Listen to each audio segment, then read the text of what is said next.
Hey there, this is Steve Wood. I'm your guest host here at Panavia. Actually, I'm your regular host. Anyway, this is a customer's 66 Stingray. This is a car we built about 5 years ago. It's in for some minor trim work and old car work, but I want to invite you on a tour of it because it's actually kind of a cool beast. When our customer brought it to us, it was basically just a frame and body. He had a motor, but it was just not very good. It was original-ish. It had been sleeved multiple times. The transmission was just wasted. All the things that make, old Corvettes. And he wanted to have it modern, have it drivable. And also, this particular customer has an ankle problem, so he wanted an automatic, but he wanted to be able to drive on the freeway. So he did some very special things to it. So join me on a tour of double sixes. The first step with any Corvette is an engine. This is a small block affair. The car was originally a small block car, as most 66s were, and about half of them were roadsters and half of them were fastbacks, or coupes as they say. This particular engine is a GM 350 we got from GM, and it was a Vortec 350 that we then took the cylinder heads off, had them modified by the machine shop so we can put higher quality valve springs on it. The LT4 hot cam from the 96 Grand Sport Corvette, and a Holley Sniper EFI system. This is actually one of the only Holley Sniper systems that I found to work well, and we'll fire up for you here in a second. We also overcompensated on the cooling system. We have a monster radiator in there, and my personal preference, 2 big boy small fans. We added some things so the car would be usable on the street, like power brakes.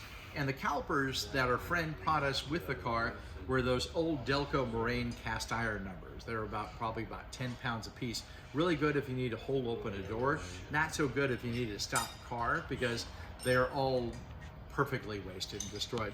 So I got Willwood brakes, and John will do a montage of all the details on the car. It's good like soul food. Parked up outside in the old school.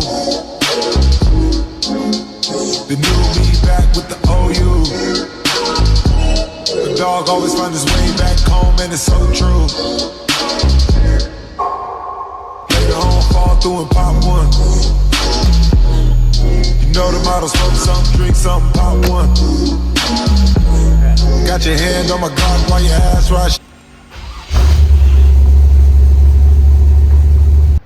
But the motor is probably about 350 horse, not too hot, not too slow.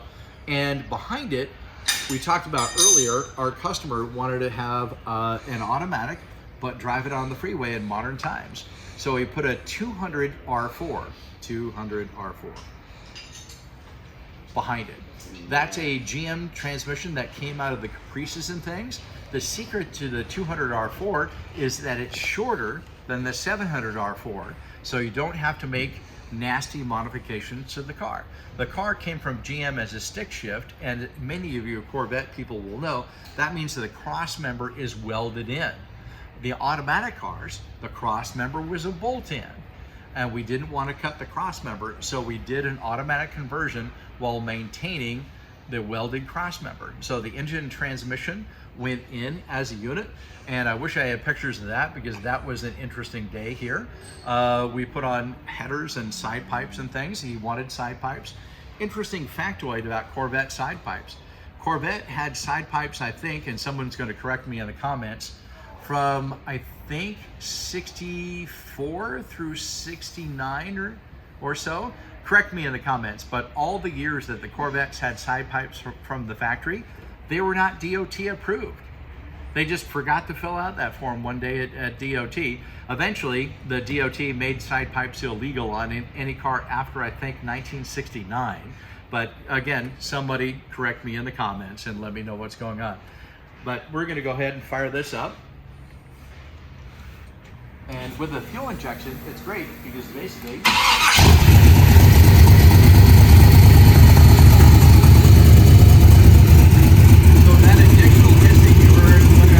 fired it up was the idle air control valve being pulled open, and then eventually that hissing goes away as that idle air control valve closes.